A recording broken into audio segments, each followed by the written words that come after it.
listening to the MLS Fantasy Insider, bringing you weekly tips, tricks, and advice for the official MLS fantasy game. My husband is, so I'm shocked I haven't seen it. Lactose intolerant, so I can't do much with it. It's like chocolate and caramel and whatever. So I get that. All right. Hello, everybody. We are here with you to talk about fantasy. That's what we do. Oh, it looks like my little quick Stream Deck tweet integration is working. Fantastic. All right. Thanks to all of you who are joining us tonight. The social should be out there if you guys want to give that a quick peek. If you don't care to share those links, like and subscribe if this is your first time joining us on YouTube. But yeah, share it out there. Let everybody know, because that's what we're about. I know it might be tempting to want to hoard all this fantasy knowledge for yourselves, but we're trying to grow the game, grow the base, grow the community, and so always appreciate it when the links get shared. So looking forward to tonight's episode. We got Ryan with us, so he'll be talking about his evolving project, but I think we should be good. I smoothed off there we go, 17 people with us now. All right. Well, then we will go ahead and get started after I get a drink. And hit the record button. Important. I want to say recording in progress. I know. Okay, now we'll go ahead and get started, since the recording button for what's used for the podcast part of this live stream is ready to go. Hello and welcome to the MLS Fantasy Insider, our preview of round 4 of the 2022 season. This episode is brought to you by Snow. That's not football. Actually brought to you by the amazing Patreon community of the MLS Fantasy Insider, because without your support, we wouldn't be doing all of this. So thank you so much for helping keep this project going. I'm your host, Reed Connolly from MLSFantasyBoss.com, and tonight I'm joined by my partners in fantasy, Blaine Riffle and Ashley Savage. We'd also like to welcome our special guest, Ryan Anderson, a.k.a. Lineup IQ on Twitter and the Discord, formerly MLS Fantasy Stats. How are you all doing tonight? I'm good. Yeah, doing really well. Solid 8. Solid Perfect. 8. Well, how's your rebrand gone? I hope that's been a solid 10 for you. I think so, personally. Yeah. A lot of people have made comments on it. Hopefully people don't forget who I am from the MLS Fantasy stuff. Who's this? What's this lineup IQ thing I'm following? Well, you're doing well enough to build your cred, so. That's true. That's true. Well, let's go ahead and highlight that. So how did you guys do with your scores tonight? And those of you who have joined us in chat, let me know as well how you've done. Ryan. All right. Well, I have to pull the document up here because I put that on another screen for some reason. So yeah, I did actually really well this week. Better than I expected, I'll be honest. I got 101 points, I think, after the corrections. I'll just check that to make sure. But anyways, week rank 29, up 3.9 million in value, and my total's up to 306, overall rank 12. Nice. Very nice. Ashley. Yeah, I had a pretty decent week that came down to a lot of things that I think messed up everybody else, and I'm okay with that. I had a lot of bench hits, and I had to pull early bench hits, and I had to pull some scrubs, and the only people I were able to pull were Atlanta players, and so I ended up without an Atlanta defender going into the Atlanta game. And so in the 60th minute, I was losing all my head-to-heads once shutouts hit. And then once Charlotte scored that goal, went regulated. And then come to the New York game, I decided not to go with Klamala. I just had a gut about Higuain. A lot of it had to do with his stats in the first 2 weeks, even without a goal. Obviously blanked that. I put him on my bench at least, but I went with him instead of Klamala. And going into that PK, I was like, well, I'm done, because everyone I was playing. But I ended up winning. So like I said, a lot of the things that did not benefit most people did benefit me. So got 94. I won on my head-to-heads. Moved up in overall ranking. My team value is just a little over 112, which is great. Especially because I had Smith with the 2, Mukhtar with the 2, and then, like I said, Higuain on my bench. But I had Torres for Orlando, who hit well, and Jason on my bench. And the 2 of them brought in a lot of points for me. So overall, I can't complain too much. Blaine, how about you? Blaine? Yeah, sorry. I was waiting for Reed. Did you not hear me? Can you not hear me? No, I can't hear Reed. How about now? There you go. There we go. There we go. Blaine, how about you? I got an 84 for the week, and I'd be a little disappointed, but I only had 5 guys that didn't score a 1 or a 2, and I still managed an 84, so I will take it. Like, I missed all over the place, but I ended up putting Etienne Jr. and Magno on my bench, which hit huge. I had Torres for Orlando and Captain Zella. And then I got super lucky that Omar Gonzalez did not play. I missed that lineup completely. And as a last-minute switch, I grabbed the cheapest Minnesota defender I could find, which was Taylor, and snagged 9 points there, which salvaged my whole week in the final game. Was never rooting against Klamala more in my life, and I had him on my team. It was one of those. The clean sheet was worth more. And so, yeah, 84, 3.2 value increase for the week. So overall, not a great week, but all things considered, I got really fortunate, and I hit on all the players I needed to really make it through. Yeah, I did have an awesome week, either similar to Blaine's. I don't know what's going on. I'm trying to get the volume level set and mics and everything. Similar to Blaine's week, I had 82 with the similar situation. I had Zella as my captain, so that was decent. My bench was decent, not amazing. But then I didn't have Smith, but I had Ruan, and so I got 2 from that. So I had a few guys kind of bust with Morales and Kamala as well. Ended up with 82, which gave me a mixed result with my head-to-heads and my other leagues, because I got blown out in the Champions League this week. It would have been close so far. The last 2 games I got blown out this week, but some of the games I won by a point. One of my head-to-heads I lost by a point, and so it was just kind of all over the place. This was definitely a rough round for a lot of people. Seeing some great scores in chat. I did have a really good result for my value, because I went from 107.1 to 110.7, so I increased 3.6 million. I actually did focus a lot on value this week, because I did think this week was kind of wonky, and so that was my primary focus, was trying to get some of these guys. Like, some of the guys I put on my bench were just to try to get some value gain. Yeah. Like, I put Amundsen on my bench, which I was hoping to get a good result with a clean sheet. Didn't work out, but I was like, whatever, I'm still going to get some good value with that right there. I was hoping the same thing with Keller. I just left him, even though I saw him starting, I thought about swapping. I was like, maybe I'll still get some value off of him. But I was hoping he'd sub in or something, and I didn't get anything. So, but that's fine. That's fine. I brought some more points off my bench. It was also an easy way to leave him in there. But yeah, keeperoos were a bust. And I mentioned right now, I've seen a lot of talk about keeperoos and autoroos on Twitter and in chat. And Ryan shared this today with his new Twitter handle, LineupIQ. And in 2021, I made a video about the switcheroo and the various flavors of it. If you would like, it still applies. I think I used round 1 as the example last year. But if you're not sure what we're talking about with the switcheroo, autoroo, keeperoo, nonsense, jazz, warning, fantasy lingo, just head over to MLSFantasyBoss.com. You can look it up. If you want to go to YouTube, it's pinned near the top, or just find one of mine or Ryan's most recent tweets, and we shared the article directly. So you can learn that. I guess it's sort of fantasy 201 with if you're looking at how to be a player, but it does help you take some advantages of a unique element of the MLS game with our rolling lockouts, and the switch system allows us to do this. So it's something that not many people may be familiar with if you're used to other games, but this is your first year playing with us.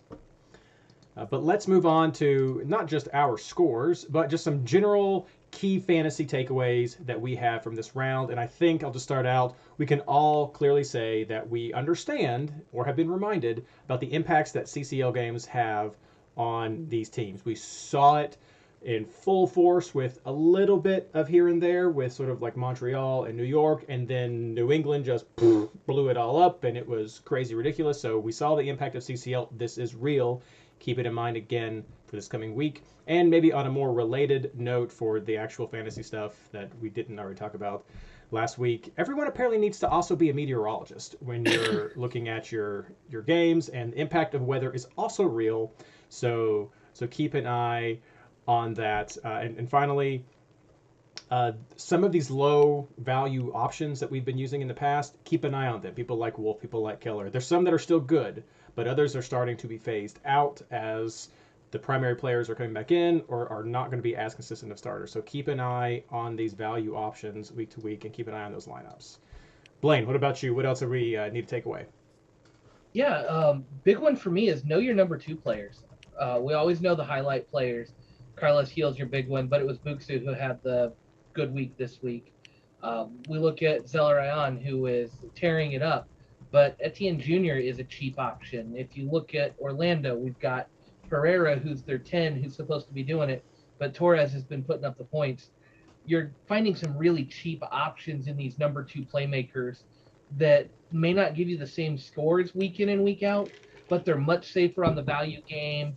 You can fit them into any lineup a lot easier, and you're still getting quality points for the money you're spending, but you're not so boom or bust with the big guys that aren't hitting sometimes, and you don't have all of your early season budget tied up in just a handful of players that may or may not hit. I know a lot of us were talking about Klamala and Maxi Morales not hitting, but if you went with any of the other New York City options over Maxi, you probably got more points just because of the way they're playing, and you're going to get value. You're not going to see a value drop. You're not going to see a lot of the negatives. So start finding out who those number 2 guys are, especially as you can't afford to get all of the number 1s in your team. And honestly, if you're still playing the value game, banking on these number 2 guys that are putting up good scores is going to help your value long term a lot more than taking Driussi, who just picked up a 1, still got a full value increase, but that 1's going to be in his average. He's going to see his value taper off, or his gains are going to stop if he doesn't have another awesome game soon. So know your number 2s and grab them when you need to fill in your whole lineup. Great. Ashley. Yeah. You know, I'll echo the CCL aspect. I think that's going to come to play even more this week because 3 of the 4 teams are traveling to another country and then playing on the weekend. I think one thing that this week showed me especially is not to bank on defenders just for shutouts. We talk about this a lot anyways, but those defenders who get bonus points are so much more crucial in some situations. When you have an Atlanta and they don't pull out that shutout like everyone was banking on. I saw so many double Atlanta defenders or Guzan in a defender, and that when that shutout fell through, guys like Lennon who are getting more bonus points, you know, that can really save a team. In Columbus didn't get a shutout, but Moreira, you know, points situation that was a real flip-flop this past week was I can't quite remember the name, the cheap Philly defender that's playing instead on the wing. He got the 9 instead of Wagner, who was, you know, twice as much as him. But generally, I think when you're looking at defenders, just looking at a team that you think is going to get the shutout, I think should be the first step to a couple different steps, if that makes sense. Because even the most statistically chanced shutout teams can get, you know, blown up. So making sure you grab a defender that's not just cheap. And I'm not saying you have to spend $8 million on all your defenders, but looking at those bonus points or chances created or where they're playing on the field, I think is super important right now. Ryan. Yeah, that's good stuff there. My big takeaway is expensive forwards aren't worth it yet. Yet, I like that. You look at yet maybe at the moment, what I'm seeing from some of the more consistent forwards that we had in the past is they're just not scoring enough goals at this point, or BPs. So we've got Vela, Higuain, Joseph, Chicharito, Klamala, Castellanos, Boo, Estrada. They're all still goal dependent, and if you're just going goal dependent, you may as well just go cheap with a forward that maybe has a good matchup, like Rubio or Edwards or Vasquez or Magno or Magno, yeah, Wood, Schmidt. Some of those that are under 7 million or under 8 million, that you're not going to get a price drop if they don't score a goal as much. You still might get a small one, but it's not as bad. And just stash them on the bench. use your bench spots for those forwards because they've not been hitting well. And then on the defender shutouts, I almost never see clean sheet chances above 50%. So it's average about 25 to 29%, and it's almost always then 2 or 3 times more likely than not that a clean sheet will be broken. So if you're looking at defenders and you're only looking at clean sheet chances, you got about as much of a chance of scoring a clean sheet as you do a good forward scoring a goal. So it's like, it's kind of a toss up. Exactly. That's what we always talk about: bonus points and set piece takers. Yep. As what you're looking for with defenders, and I like using those forward spots as scrubs. That's a really good way to do that. There's a lot of 4.0 forwards out there to scrub out. And I guess to make chat feel better, I will also say big takeaway: FC Cincinnati won. Huzzah! Yeah. Huzzah! So that's good stuff. All right, well, thank you everybody for that. There's also some good conversation in chat. If anyone wants to head over to the YouTube stream and the recording and just check it out, see what else people were talking about in chat. It was good stuff. But now let's get ready for our housekeeping for round 4.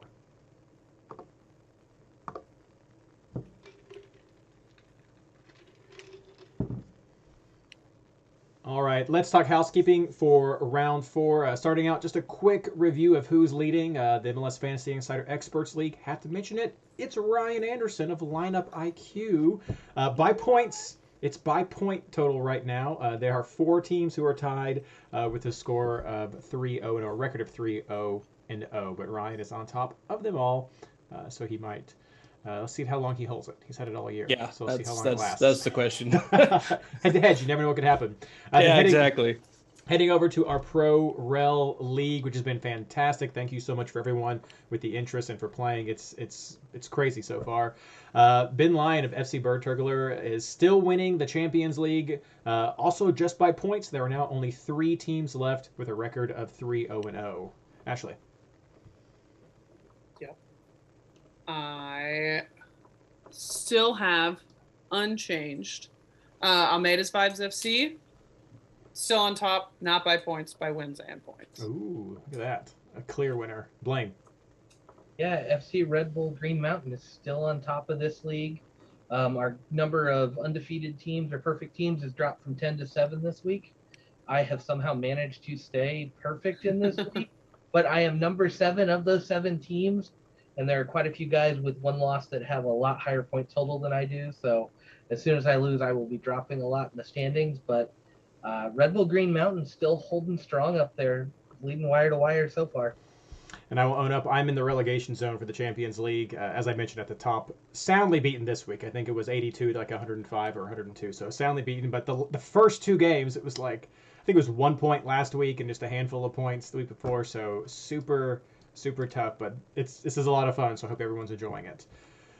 Let's get moved on to the actual fantasy. The games start this week on Saturday, March 19th at 1 o'clock p.m. with 2 games.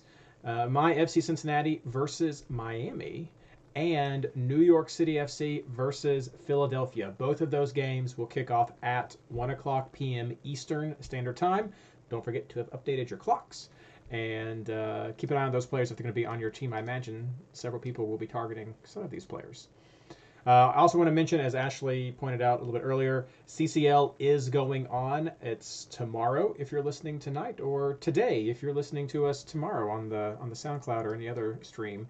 New York City plays on 3:15, and Montreal and New England play on 3:16, and Seattle plays on 3:17. So Tuesday, Wednesday, Thursday, right there. Keep an eye on those teams. Potential impact on the rotations. We saw it already, and as Ashley said, this time people are traveling, so they are going away from their home stadium for that easy rest. So keep an eye on all that. As far as it goes, for double games, none. Everyone's playing this week. No teams on a bye, but check out some of those teams who are playing later in the round if you're looking for good scrubs. Vancouver, Seattle, some of those people I think are going to be able to have the people you want, the 4.0 guys who you're going to want to scrub on your bench and not have to worry about them coming in and playing. But enough about that. Let's get on to the suspension and injury report brought to us, worked up by Ranchinator, Tyler, and brought to us by Blaine. Blaine. Yeah, start with the good news like always. Bella and Victor Vasquez were two guys out in LA, each team, that we thought had some pretty serious injuries with the way things were going, but they both played.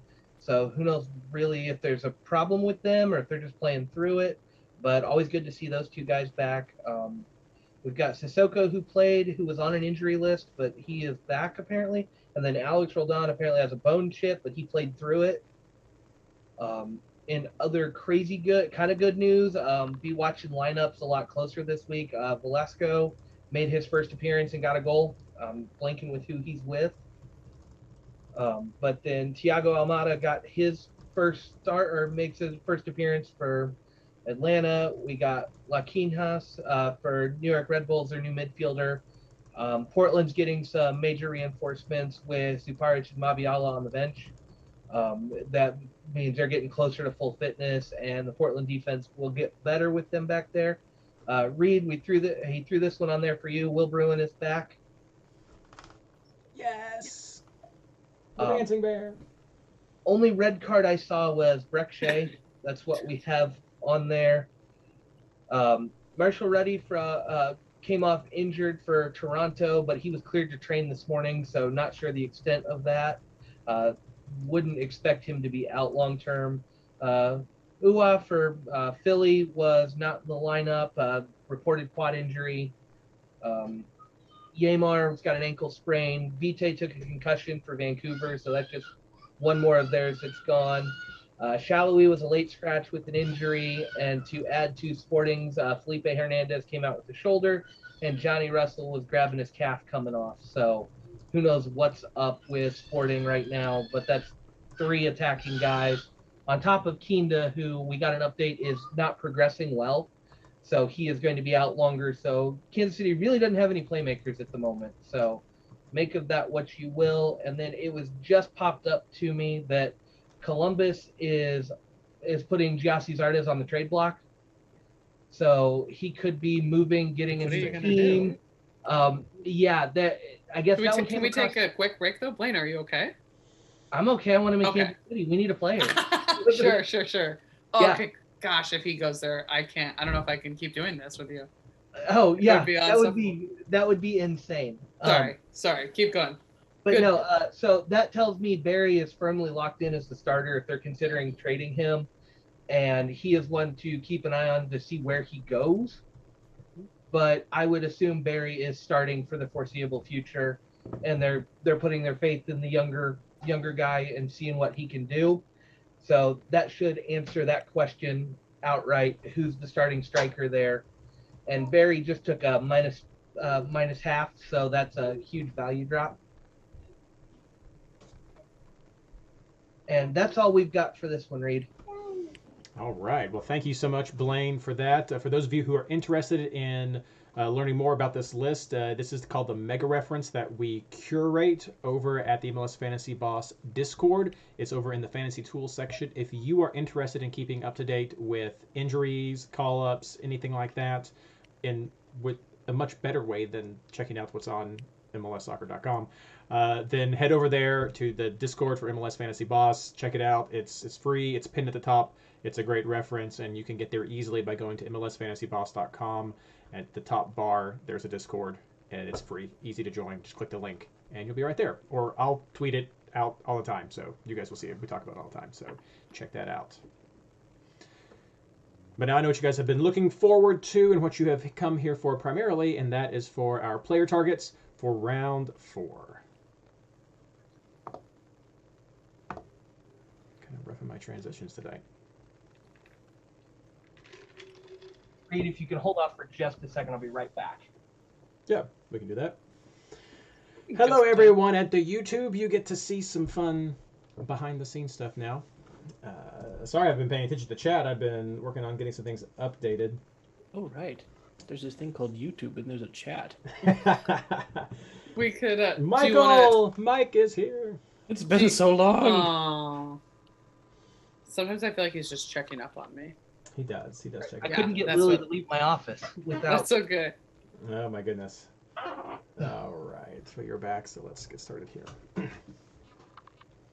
All right, now we're going to talk player targets for round 4, but quick before we get started, because I know this is the section a lot of people are going to tune into and just maybe jump straight to. If you are one of our Patreon supporters, please head over to the MLS Fantasy Insider Patreon. We have a vote going on right now for your favorite logo that we're going to use, alternate logo, that we're going to use as the magnet. I know maybe about a third to maybe half by now of the eligible supporters, those in the tier 3 and higher, who are eligible to vote have voted, so go over there and vote. I'm going to end it at the end of this week, and whichever one is leading, that's the one that we're going to have made the magnet. So head over there to the Patreon and vote now. All right, let's start talking about player targets. We're going to start out with keepers and defenders. So far, the majority of us seem to be interested in betting against Miami and are looking at FC Cincinnati's con as part of a keeperoo setup. Not all of us, most of us.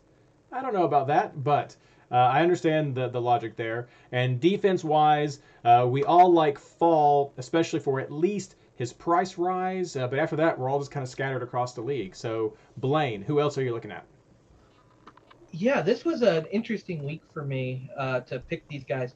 It never crossed my mind to take Khan as my starting or my bench keeper for a keeperoo. I went straight to Miami's Marksman for that. I don't know. If I'm going to take one, I think But Diop's been starting. or maybe it's Diop then. Whatever. Okay. Whatever. That's how much I've paid attention to Miami. So, Sure. but Miami's defense is not great. But I will take Miami's defense against FC Cincinnati before I would take FC Cincinnati's defense against Miami, even though it's on the road. I don't know. You're taking the front end of a keeperoo here. You're picking the first game because we've got two offenses that don't score. It's a gamble. Like both of these are a gamble. And then I've got Dane St. Clair on the back end right now, assuming he gets to start again. He looked really good. I think he's better than Miller once he gets there, and so I'll go with it. But clean sheet shouts. I also have Chicago, Minnesota, and LAFC as kind of my leaders on the clean sheets, and I know Ryan's going to contradict everything I say once he runs his numbers. But those are the three that stood out for me. Chicago's on there for me because Sporting doesn't have any playmakers and they're struggling to find goals. It's the way it is. Bornstein's who I've got in there now because he's a little bit cheaper and it's an easy way to get in. But I think any of those guys are pretty good. They're all putting pretty good averages up.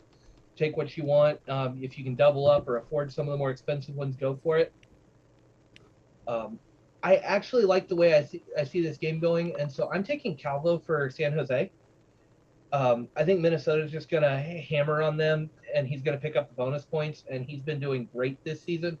Plus, he's always a set-piece threat, which is something you kind of want. If you can get a bonus point guy that's a set-piece threat, you go with it. And his price, he's still 6.5, which we're having trouble getting those. And then, like Reed, LAFC's there. I think Fall's the guy you want to go with there. I know he's kind of the hot pick, but just a safe option there. And we've seen some rotation at the other positions on LAFC's backline. I think both wingbacks positions have had two different starters this season already.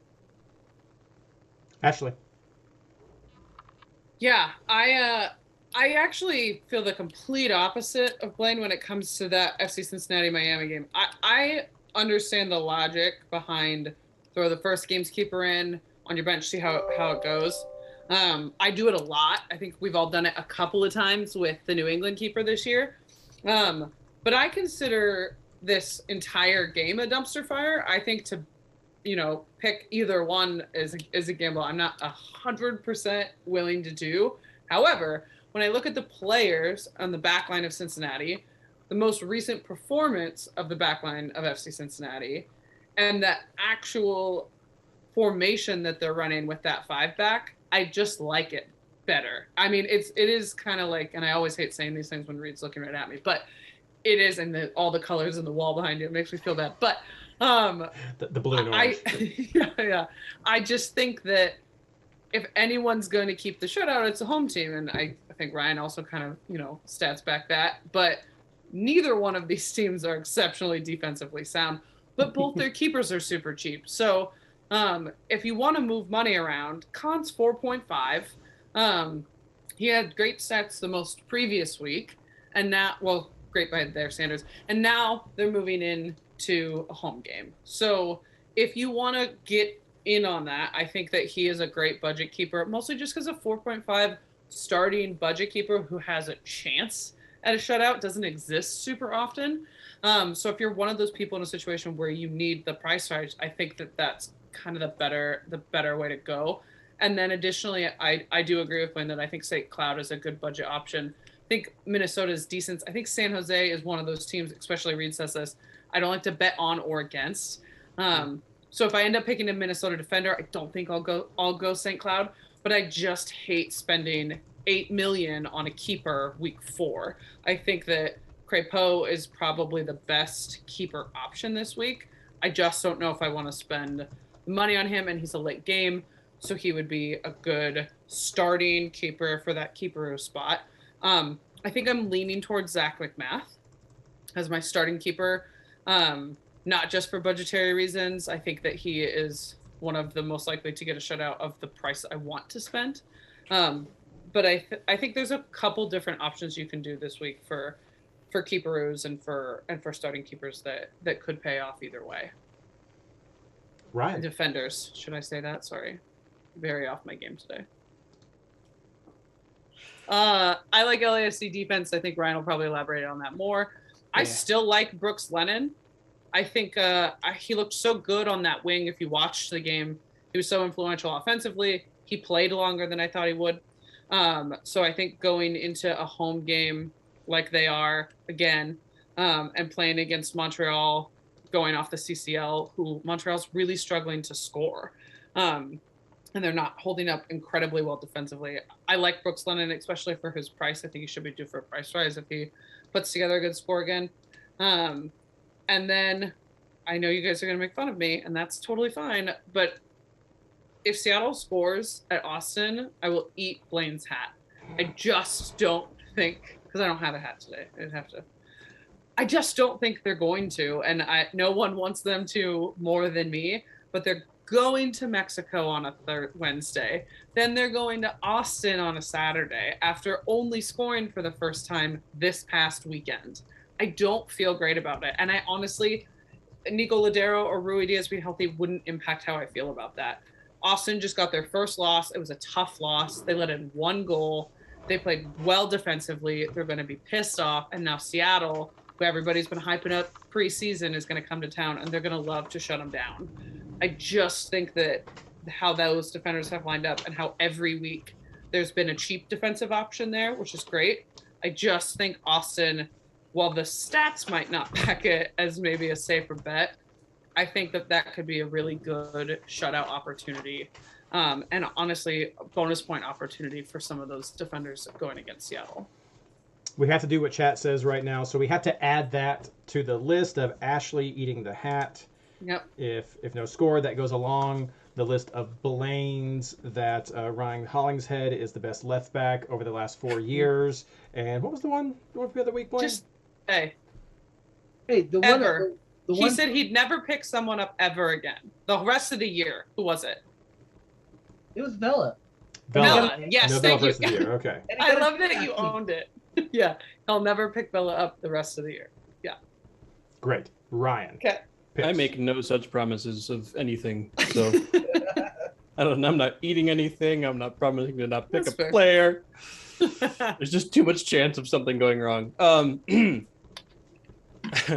Yeah, so you hit a few highlights there, Ashley, with and Blaine, with some of the ones that I have for clean sheets. Very early plug. You can get if you join my Patreon, your 3rd tier or higher, the supporters group. You can actually get early access to those. I kind of use you guys as my test group just to make sure that I have everything right. But you guys get early access as a result. So right now what I have is the highest clean sheet chances are LAFC at a whopping 47%. And that's backed up both by my clean sheet chances and DraftKings implied clean sheet chances. They're both high 40s. So, but that's still less than 50%, as we talked about. NYC is up there, 39%. Red Bulls are also that way, but I differ quite a bit from DraftKings in my calculations there. Galaxy actually are pretty high, 35%, RSL 34%, Minnesota 34%. And then I got a gaggle of a bunch of the rest of the home teams. Cincinnati, Atlanta, Houston, FC Dallas, Austin, all between 29 and 31%. So it's just like, once you get past the first 3 or so home teams, then it's just like pick the guys that you think are going to get bonus points because they're all kind of the same way. New England and Colorado for away teams are also up there at 30%, just as a heads up. But I'm going to try to go for the bonus points, guys. I've got keepers, first of all, because it's early, it's cheap, and it's not that much lower than anybody else. It's can in goal for Cincinnati, may as well. And right now I've slotted in Crepeau for my backup goalkeeper. It feels weird to say Crepeau is a backup goalkeeper because he's fantastic. But defenders, I've got. I was thinking about some New York City defenders, maybe Chanot or Callens or Amundsen. I thought about doing some Red Bull with Tolkien, maybe.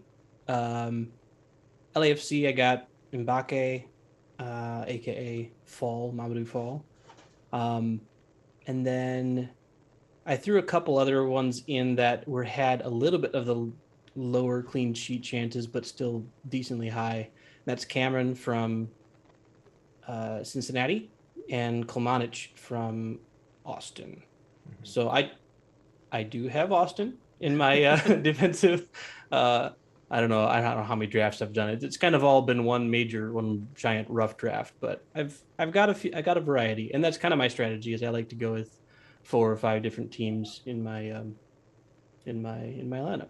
So, well, another good thing about Komanic is that he's also on set pieces. So that's exactly why I have him. Yeah, Cameron not so much, but no. Komanic, there we go. He's getting like 2 bonus points a game though, so I'm like, well. That's a good floor. He was good with that at the beginning of last year, too. Trailed off some at the end. Maybe you guys have convinced me. Might as well go with Con. We'll see. We'll see what happens. Let's move on to midfielders now. A little bit more consensus here, but still some few names I'm looking forward to discussing. We all like Zelarayan, even away.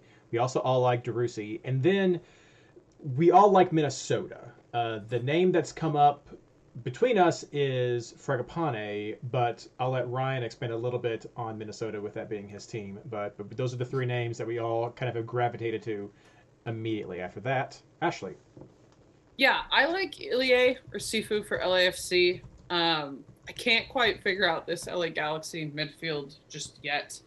I think I like Efrain Alvarez. I'm not willing to invest in them in fantasy this week, even though I think they could do well productively at home against Orlando. So I'm going to the other side of town. I'm looking at some LAFC minis. Ilie has just been a more consistent point producer than I ever saw him be at Sporting Kansas City. I don't know that with the arsenal that Sporting Kansas City, well, by his standards, I mean, Ilie in the past, and Blake, correct me if I'm wrong, I don't think you picked him up super often. I know he wasn't your favorite. It was like a 3 or 4 point player, right? He's been more I had him in draft, or he was a target for me in draft last year, and I was just like, this guy's scoring like 5 or 6 points just every single game. He'll never get you an assist or a goal, but he'll get you like 5 or 6 points. Now, to be fair, he's been a 6-4-6, right? So nothing crazy. I just like him for the consistency. Yeah. Sifu got a handful of assists in the beginning, mostly the first game, but if you watched the game, they were more of like that casual pass that led up to a nicer pass, if that makes sense with the second assist. But I still like him because he contributes more offensively. Ilie is playing more as like a CDM type of a thing with Acosta. So we have this conversation sometime, right, about the ticky-tack point productions of CDMs versus on the scoring sheet production of some of the more offensive 10s, wingers, etc. So I don't think you can go wrong either way. I think you have a better opportunity to get on the score sheet with Sifu, but I think he's a tiny bit more expensive than Ilie, and I think you have a better floor with him. It's not a great floor. It's a 5-point floor, basically, if we average it out. But I do like someone from the LAFC midfield this week. I had been big on Acosta at the start of the season, and I've slowly kind of faded from that. When it comes to Minnesota, and again, Ryan is the expert, I have this gut to go Reynoso. He hasn't looked like the Ray of old that we're used to, but I feel like we said the same thing at the start of last season, and then he kind of got it together, and he's also in a lot of positions, like we was talking about, free kicks, corners, that statistically should lead to him producing more points. I get the Frag call. He's never been my favorite Minnesota midfielder to pick up. I always go back and forth between Reynoso and Laud. So, I also think there's some cheap option in Hassani Dotson because he's playing as a defender. And we see this with Pedro Santos as well, right? Where Pedro Santos is playing as a left back for Columbus, and he picks up these miscellaneous bonus points that you wouldn't see him pick up if he was playing in his natural position. I don't know how much longer he's going to be playing there. Maybe Ryan can shed some light on that. But for a budget option, he's producing points in that role. But yeah, I do like the Minnesota midfield this week. Ryan, what else do you think? Yeah. It's always hard to tout your home team, isn't it? Kind of. A little bit. Similar to how Blaine said that SKC is starting to feel like the Houston forwards of old, where you just don't know where the points are going to come from, but that they usually will produce something.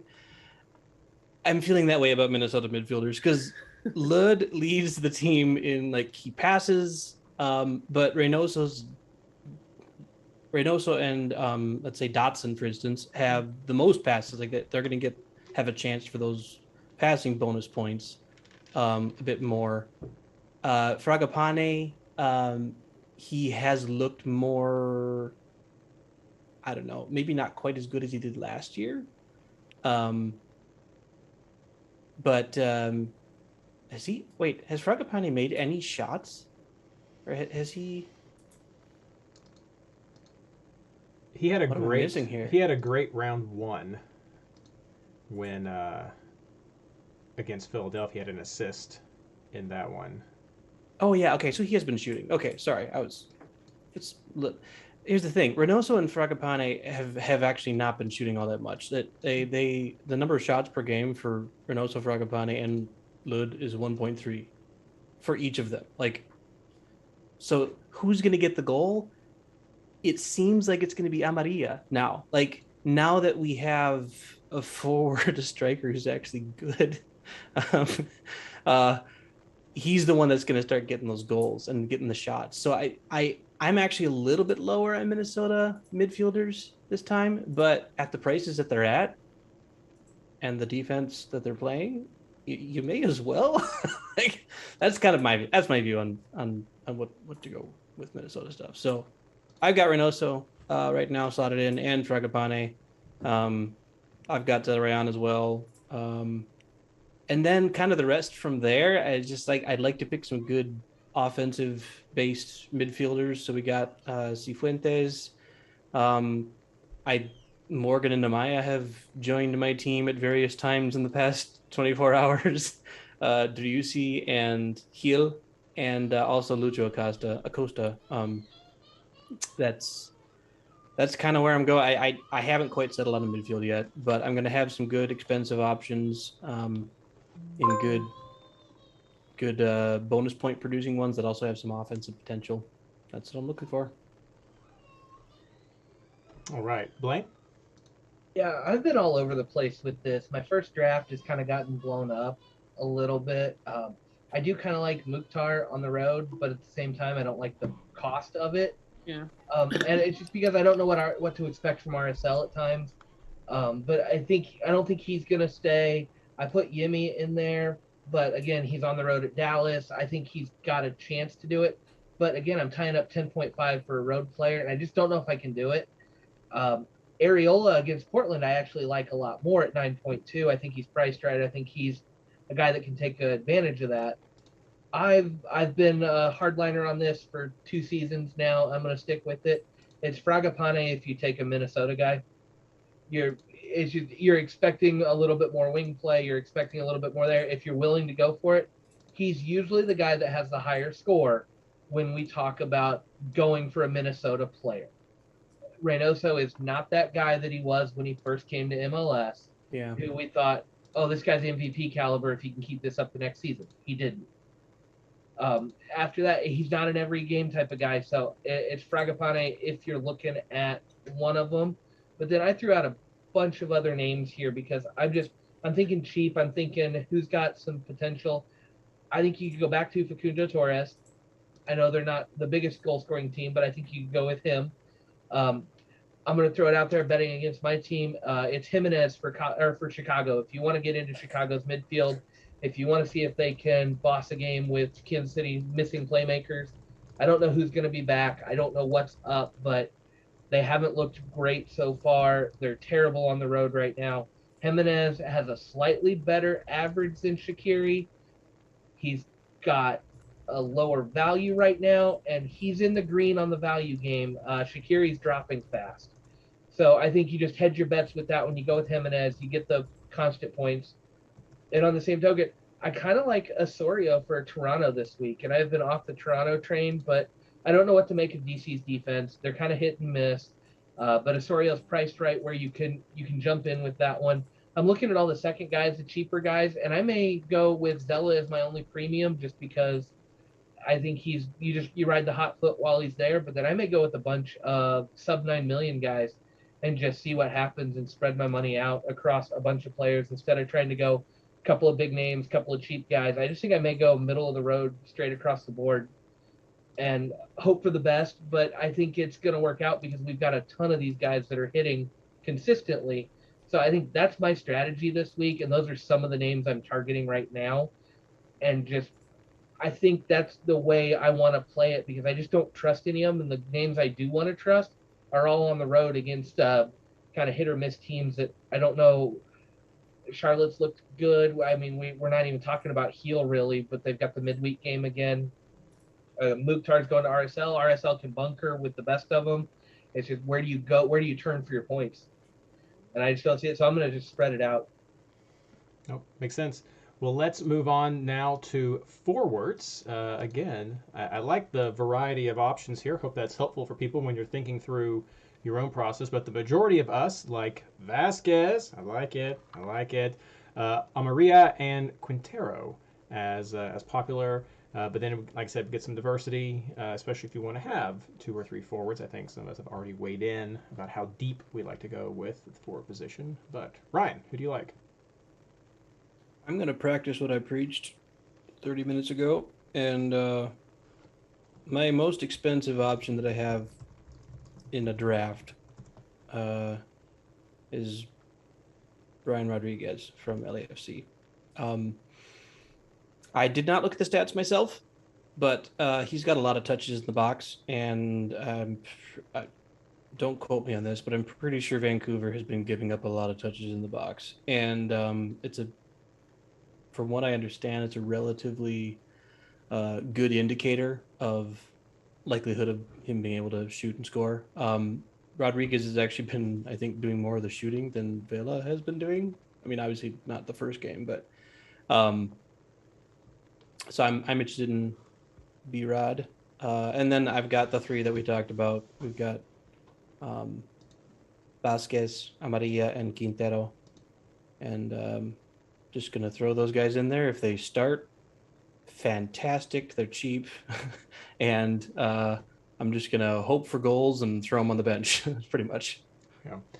And just to help back that up, according to the official MLS stats, Vancouver has, I don't know about in the box, but Vancouver has given up the most shots. They've allowed the most shots against them so far. 57 shots allowed against those, most of those coming in the first half of the game. After them, Portland with 55, Minnesota with 50, then rounding out the top 5, San Jose with 49, and New England with 48 as far as giving up shots. Total shots, Columbus up top with 54, followed by Red Bulls, then LA Galaxy, then LAFC with 46, and then top 5. Number 5 is RSL, most shots taken. But we're talking the forwards. Ashley, who do you like? Yeah, so to differentiate from those three little, I actually like LA Galaxy this week. I think Chicharito, I do agree with what Ryan said at the top of the show, where these big money strikers are putting up big points to match their price tag. But he's gotten a couple goals under him. I like Chicharito this week at home, but I also think a really interesting alternative, I don't know that I'd call him a budget because he's 7.3, is Raheem Edwards, who's listed as a striker and he's playing as a defender, and he has an assist across each game so far this season, putting in a 6, a 7, and a 7. I just like how he's playing positionally. He's a threat on the wing, which I think Orlando is susceptible to, and he's a decent price. I will say Maria and Vasquez, I think, are probably better budgets, but I like Edwards maybe as a differential for this week. And then I said it earlier, and I'll just repeat myself just for the heck of it. I like Atlanta at home against Montreal. I know they struggled to score this weekend against what we all should probably consider a weaker Charlotte team. But with the CCL curse that's been happening to so many teams, and kind of rebounding from was almost a loss, right? I think that Josef might be a good pick for this week. I don't love what he'll be doing price flux wise. It's kind of like Higuain. Usually, if Higuain goes to FC Cincinnati, I would want to pick him up, but because of how he's decreasing in price, I don't really want to touch that right now. He'll probably get a brace now because I've said that, and I won't pick him up, but I'm a little more confident with Josef this week. He does tend to be one of those goal or bust strikers, but I just like that matchup enough. I have kind of just an inkling towards it. So I think I'll be having him in my team. I will say, not to be contradictory, because I do think it's interesting with how just terrible Inter Miami is. I think we tend to get rose-colored glasses when a player has one good week. Vasquez had a 2 and a 3 before he scored this past weekend, and I just don't know if he should be in everyone's team. I think the matchup is his most favorable matchup for sure, but a lot of times, we'll do this or Discord or everybody, right? A player has a great week, and then we pick him up, and he doesn't produce. I don't know if I think that Brandon Vasquez is a consistent goal scorer. He definitely hasn't been in the past.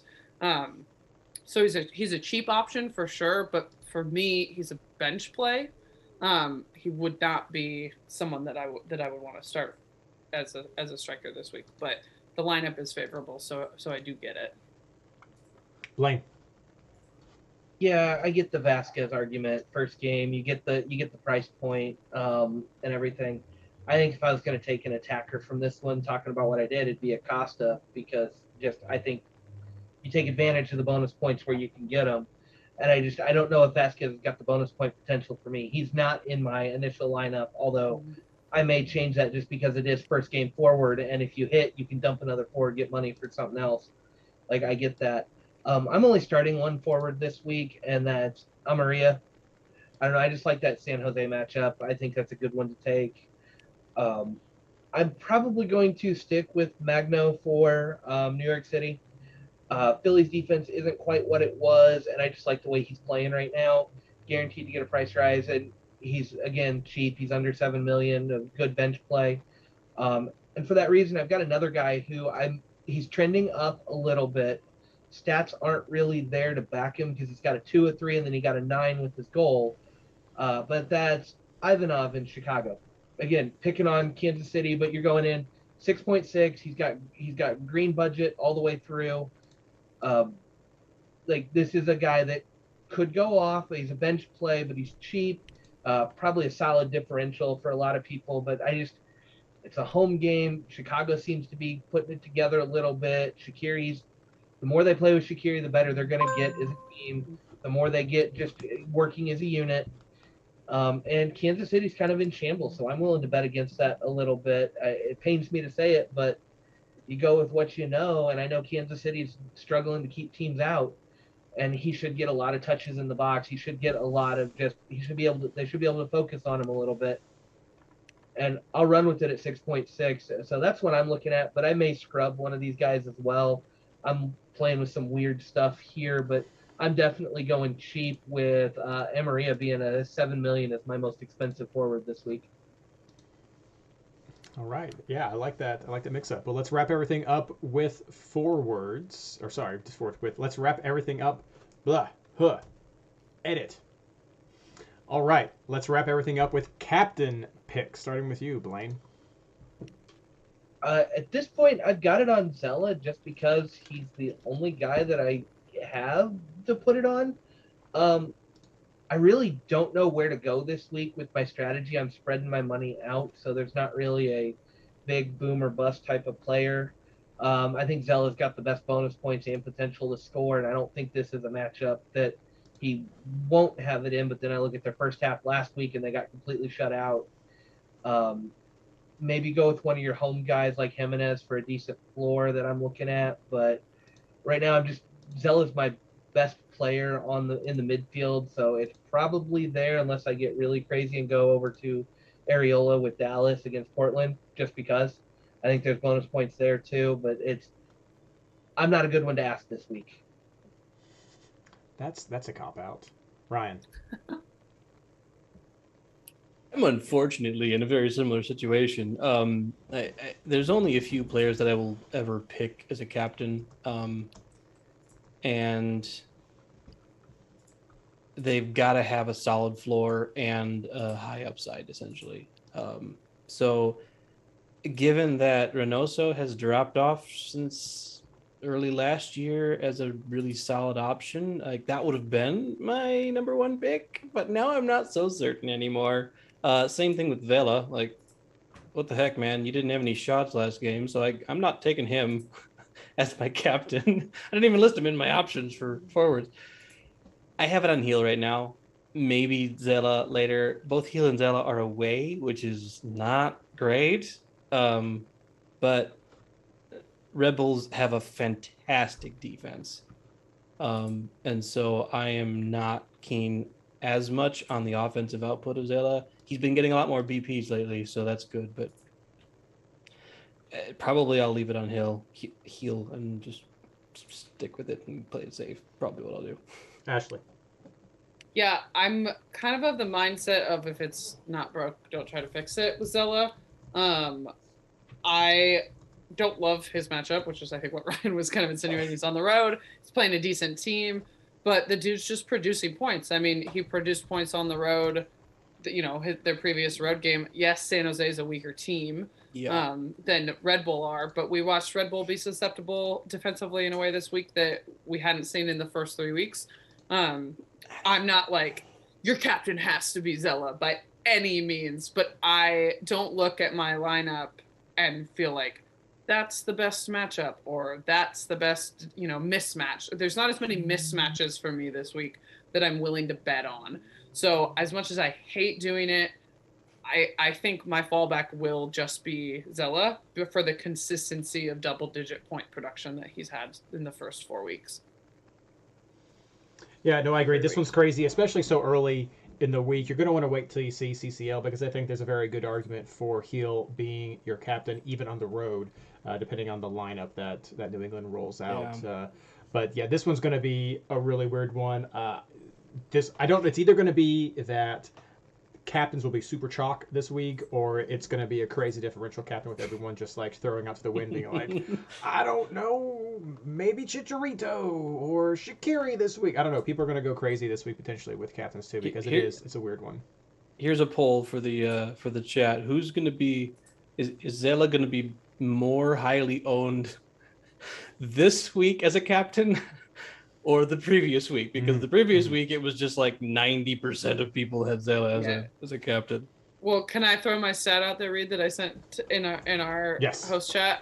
Going into, and I the only change to it was St. Clair, and he didn't qualify. So going into the last day and after the last day, only 3 players, and one was at 2%, only 3% of players on the team of the week were owned by a percentage higher than 1.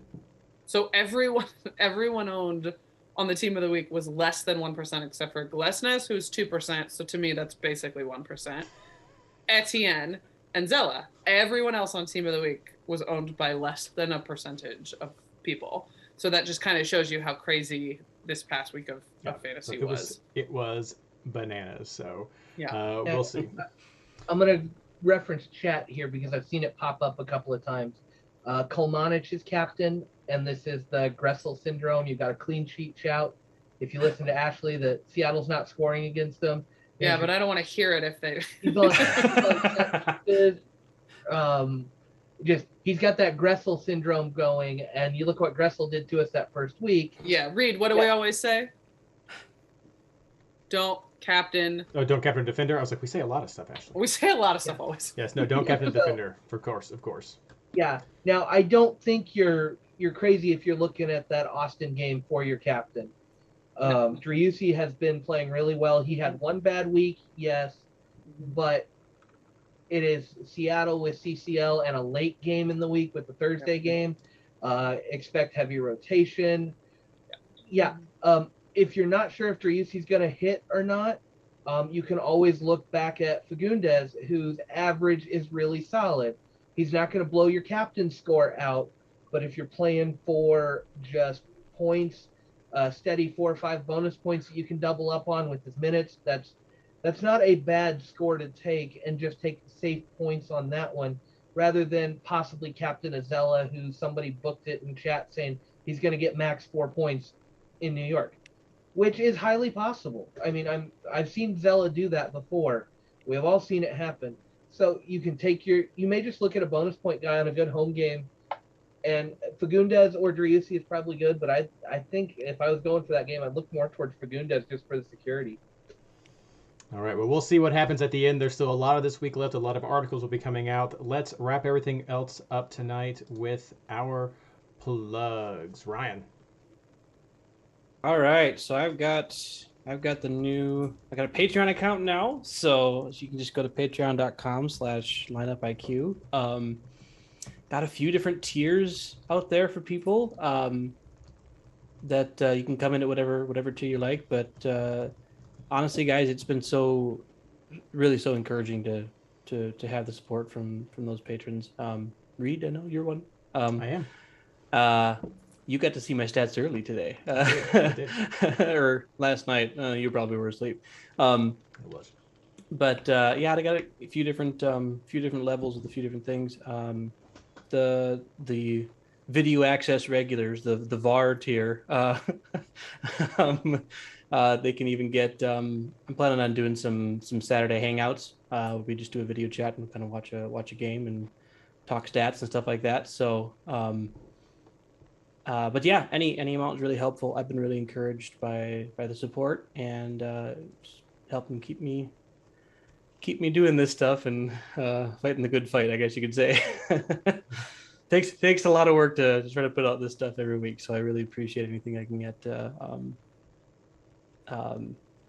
continue to build out some more new features, which are coming this year.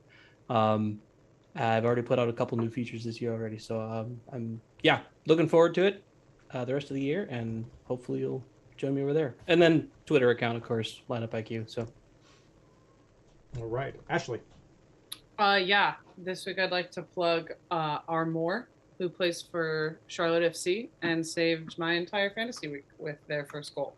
And I might not even be pronouncing his name right. I'd never heard of him until that goal, but I was ecstatic about it, like a true Charlotte FC fan that I'm not. So he's my plug this week. Blaine. Yeah, just shout out my wonderful wife this week. I kind of didn't play too much over the weekend. It was our 6th anniversary, and I tweeted about it. If you missed it, there was a little tweet out there.